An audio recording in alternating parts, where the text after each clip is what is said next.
কি cute cute জামা না খেলেই লাগবে দিয়ে দেখি ইয়ে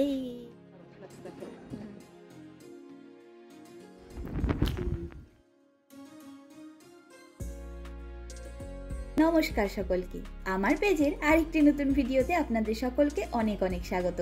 আমি প্রিয়াঙ্কি চলে এলাম আমার জীবনের আরেকটি নতুন দিনের অভিজ্ঞতার গল্প আপনাদের সাথে ভাগ করে নিতে।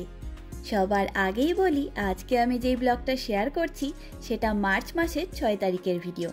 আমাদের এখানে এখন অর্থাৎ এই মে মাসেও যথেষ্ট পরিমাণ শীতের প্রভাব রয়ে গেছে, প্রতিবারই তাই থাকে। ইউরোপের আবহাওয়া সম্বন্ধে বিস্তারিত বলতে গেলে রাত কাবার হয়ে যাবে, তবুও তার রং বদলের গল্প যেন বলে আর শেষ করতে পারবো না। তার চাইতে আজকের ভিডিওটির সম্বন্ধেই বলি।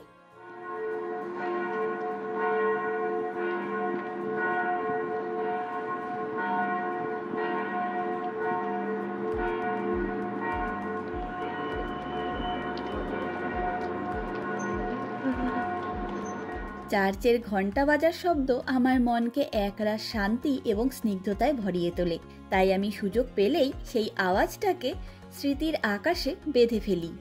আজকের ভিডিওটিতে আমরা হাঙ্গেরিতে আমাদের পাবলিক ট্রান্সপোর্টের জন্য মান্থলি কত টাকা খরচ হয় সেটা জানাবার চেষ্টা করব।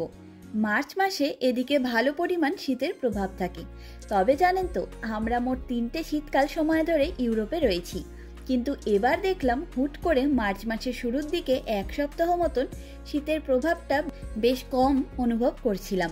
তারই মধ্যে একটি রবিবার আমরা হাঙ্গেরির বিখ্যাত স্মল টাউন সেন্তেন্দ্রে থেকে ঘুরে এসেছিলাম। আমার ভিডিও যারা নিয়মিত দেখেন তারা তো জানেনই, আমরা এই সেন্তেন্দ্রে নামের এই ছোট্ট মিষ্টি শহরটিতে সারা বছরে বেশ কয়েকবার ঘুরতে চলে আসি, যদিও তার সব থেকে বড় কারণ হলো আমাদের মান্থলি পাস। আমরা এখন পর্যন্ত হাঙ্গেরি সহ মোট 7টি দেশের পাবলিক ট্রান্সপোর্ট ইউজ করেছি, সেসব দেশে নানা জায়গায় ঘুরতে গিয়ে। তবে এখনো পর্যন্ত হাঙ্গেরির পাবলিক ট্রান্সপোর্ট আমাদের সব থেকে বেশি ভালো লেগেছে। হাঙ্গেরির রাজধানী বুদাপেস্ট শহরের পাবলিক ট্রান্সপোর্টের সুনাম সব দেশের ট্যুরিস্টরাও করে থাকেন, তবে সব কিছু বিস্তারিত বলে ওঠা খুব কঠিন হয়ে যাবে। তবে আমরা যেই পরিষেবাটা ব্যবহার করি সেটার ব্যাপারে সম্পূর্ণ ইনফরমেশনগুলি আজকে শেয়ার করে ফেলি। আমরা সারা মাসের জন্য বুদাপেস্ট গো নামের একটি অ্যাপের দ্বারা মান্থলি একটি পাস কিনে নিই, যার জন্য আমরা সম্পূর্ণ বুদাপেস্ট শহরের সব রকম পাবলিক ট্রান্সপোর্ট সারা মাস আনলিমিটেডভাবে ব্যবহার করতে পারি। 2 রকম বাস সহ ট্রাম এমনকি মেট্রো পর্যন্ত, এবং তারই সাথে বেশ কিছু দূরপাল্লার ট্রেনও ব্যবহার করতে পারি। তবে মজার ব্যাপার হলো, মধ্য ইউরোপের এই হাঙ্গেরি দেশের মধ্যে মোট 19টি কাউন্টি রয়েছে। হাঙ্গেরি দেশের জায়গা বিভাজনের ব্যাপারটা আমি ঠিক বুঝে উঠি না, তবে সম্ভবত এই দেশে কাউন্টি শব্দটিকে এখানে রাজ্য বা স্টেটকে বোঝানোর জন্য ব্যবহার করা হয়ে থাকে, এবং সেরকমই একটি কাউন্টির নাম পেস্ট কাউন্টি। আর বুদাপেস্ট শহর সহ বুদাপেস্ট সংলগ্ন আরও অনেকগুলি ছোট বড় শহর নিয়ে এই পেস্ট কাউন্টি বিরাজমান, এবং আমরা সারা বছর সেই পেস্ট কাউন্টি নামের পাসটি কেটে রাখি আর নিজেদের ইচ্ছে মতন এদিক ওদিক ঘুরে বেড়াই। আর আমাদের সেই পাসের জন্য আমাদের এক একজনের প্রতি মাসে খরচ পড়ে হাঙ্গেরির কারেন্সিতে 9,500 হাফ, এবং ইন্ডিয়ান টাকায় ওই ধরুন 2200 টাকার মতন। আর আমরা যেহেতু সময় সুযোগ পেলেই নানা জায়গায় ঘুরতে বেরিয়ে পড়ি আর নতুন নতুন জায়গাকে এক্সপ্লোর করতে ভালোবাসি, তাই আমাদের এই পাসটা বেশ কাজে লেগে যায়। ঠিক এই কারণেই আমরা হাঙ্গেরির কিছু শহরে সারা বছরে বেশ কয়েকবার করে ঘুরতে চলে যাই। আর বুদাপেস্ট শহরের সব থেকে কাছের এবং বিখ্যাত স্মল টাউন হলো এই সেন্তেন্দ্রে। আমি ডেইলি ব্লগার হিসাবে বেশ ধীর গতিতে চলি ঠিকই, কিন্তু নিজে যতটা জানি এই শহরের সম্বন্ধে তার সবটা আপনাদের সাথে সঠিকভাবে শেয়ার করবার চেষ্টা করি। আমি আজকে আমাদের এই শহরে মান্থলি পাসের সম্পর্কে সবটা জানালাম, কিন্তু সেসব বলতে গিয়ে এই ভিডিওটির সাথেই যোগাযোগ নষ্ট করে ফেললাম মনে হচ্ছে। আসলে কি বলুন তো, আমি তো ক্যামেরার সামনে বসে গুছিয়ে কথা বলে উঠতে পারি না, তাই আমার এসব ভিডিওর মধ্যে দিয়েই নানা রকম ইনফরমেশনগুলি ভাগ করে নিতে হয়।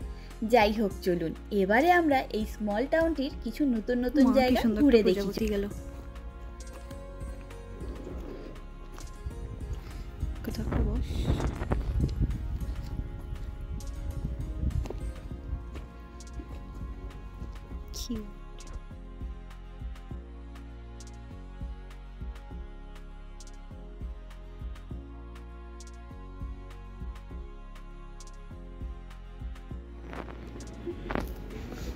Gucci. তুমি রাস্তায় দাঁড়িয়েছো তো, তার জন্য তোমার ভিডিও তুলে নিয়েছি। ও মা, টিউলিপের ইয়ে দেখ ভাই, ওয়াও, কোনো অকেশন আছে না ভাই? মা কি কিউট কিউট জামা কাপড় ঝুলিয়ে রেখেছে। ও এগুলো ইস্টার স্পেশাল।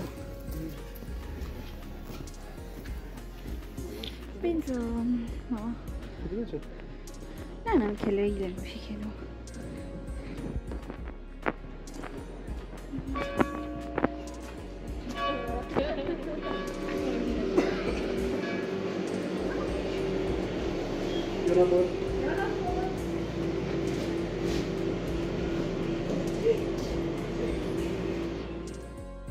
আর এখানে এলেই আমরা সেন্ট্রাম নামের এই জেলাটোর দোকান থেকে জেলাটো খাই প্রতিবার।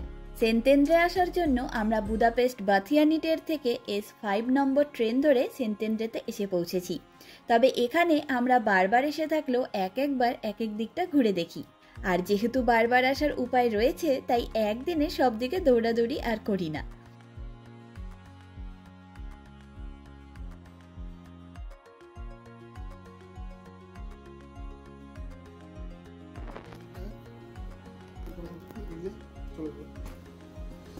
হ্যাঁ,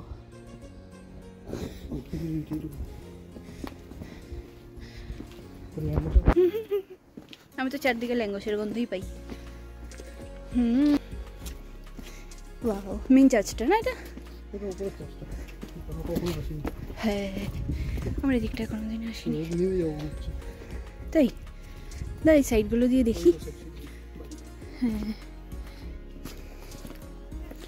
ও চলো, ছোট্ট একটা চার্চ আছে এখানে। প্রত্যেকটা পাড়ায় একটা করে চার্চ থাকে। তেমনি আজকেও এই শহরের যেই দিকগুলোতে আমরা এখনো পর্যন্ত যাইনি, সেই দিকগুলি ঘুরছি। আর সবার আগেই দেখলেন আমরা গিয়েছিলাম এই শহরের পাশ দিয়ে বয়ে যাওয়া দানিউব নদীর পাড়ে। সেখানে সব সময় রঙিন হাঁসেদের ভিড় দেখতে পারি। আর ওপরের দিকটায় উঠে চার্চসহ সম্পূর্ণ জায়গাটিকে ভীষণ ভালো লাগলো আমাদের। আর এই দেওয়ালের পাশে এসে দেখা পেলাম নিচে অবস্থিত কিছু বাড়ির উঠোন কিংবা ভেতরের দিকের। যদিও সেসব দিকে ভিডিও করা সম্ভব নয়, তবে আমি নিজের চোখে যতটা দেখলাম তার মধ্যে আমাদের দেশের ঘরবাড়ির মতনই প্রতিচ্ছবি দেখতে পেলাম। আমরা তো তাই গল্প করি, সম্পূর্ণ পৃথিবীর মানুষই সম্ভবত একই রকমের হয়। এদিকটায় একটি চার্চের দেওয়ালে এই শহরে থাকা বিভিন্ন চার্চগুলোর ছবি এবং হিস্ট্রি সহ বোর্ড লাগানো রয়েছে। এই শহরের প্রতিটা চার্চই ভীষণই সুন্দর দেখতে।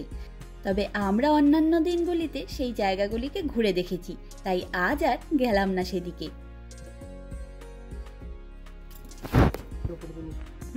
আমি তোর ফটো তুলে, গলি গলি, সরু গলি, ইয়ে।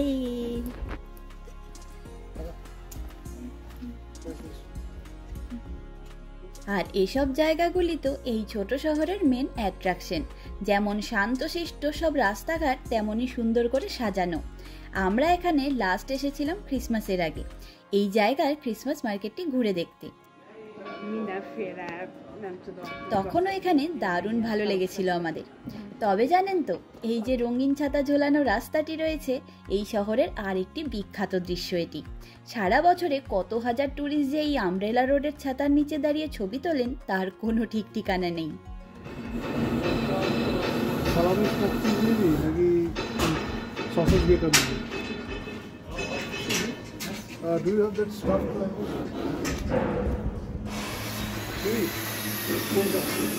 আর এদিক ওদিক ঘুরে ফিরে আমাদের বেশ খিদে পেয়ে গেছে। সেই সময়টায় দিনের বেলায় রোদ উঠলে ঠান্ডাটা একটু কম থাকলেও বিকেল হওয়ার সাথে সাথে ভীষণ ঠান্ডা পড়ে যেত। ওই কারণে আমরা আজকে সকাল সকাল ব্রেকফাস্ট করেই চলে এসেছিলাম এখানে। তাই ভাবলাম শীতের দুপুরে দুজনে দুটো ল্যাঙ্গোস নিয়ে দানিউব নদীর পাড়ে বসে পড়ি, রোদের মধ্যে বসে বসে খাওয়া দাওয়াটা সেরে ফেলতে পারবো। এইটা কি ল্যাঙ্গোস? তলতত। এটার ভিতরে কি কি দেওয়া আছে? তলতত মানে হচ্ছে স্টাফড। আচ্ছা, স্টাফড। এটার ভিতরে আছে হচ্ছে কি জানো, স্মোক চিজ আর সালামি মনে হয়। আচ্ছা, এটা তো নরমাল ল্যাঙ্গোস।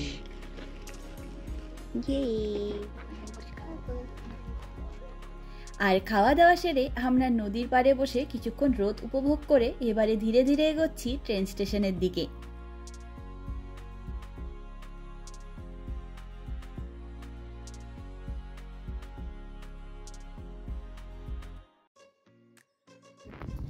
তবে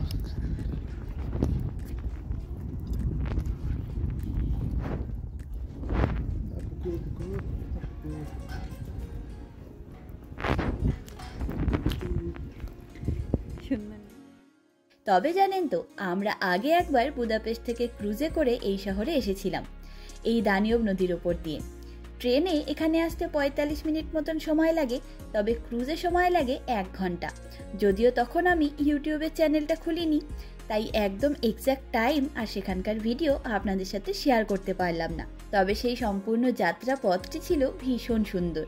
আর S5 ট্রেন ধরে আমরা ঠিক 45 মিনিট পথ যাত্রা করে এসে পৌঁছালাম বুদাপেস্ট পাথিয়ানিটের ট্রেন স্টেশনে। এই ট্রেন স্টেশনটি মাটির নিচে অবস্থিত, তাই চারিদিকটা দেখে মনে হচ্ছে যেন রাত হয়ে গেছে, তাই না?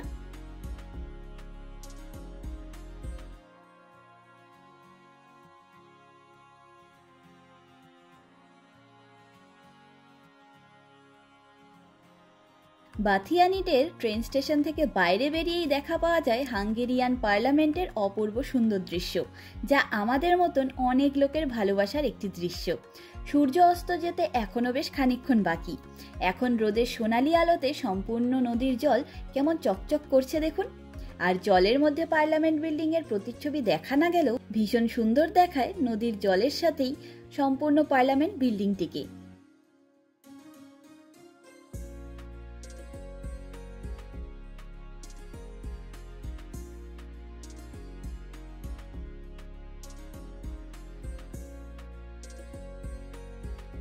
আর সামনের এই কাঠের তৈরি হাঙ্গেরির বাদামি রঙের ট্রেডিশনাল বোটগুলিকেও জলে ভেসে বেড়াতে দেখতে ভীষণই ভালো লাগে।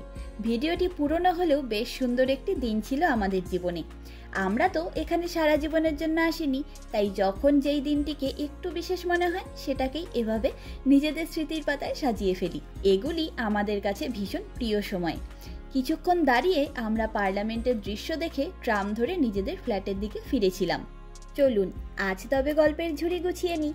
দেখা হবে, গল্প হবে পরের একটি নতুন অভিজ্ঞতার গল্প নিয়ে খুব তাড়াতাড়ি। আমার এই ভিডিওটি কেমন লাগলো লাইক কমেন্ট করে অবশ্যই জানাবেন। আর আমার চ্যানেলের ভিডিওগুলি ভালো লাগলে নিজের বন্ধু এবং আত্মীয় পরিজনের সাথে শেয়ার করবার অনুরোধ রইল। আজকের ভিডিওটি এখানেই শেষ করলাম। সকলে ভালো থাকবেন, সুস্থ থাকবেন, আনন্দে থাকবেন। নমস্কার।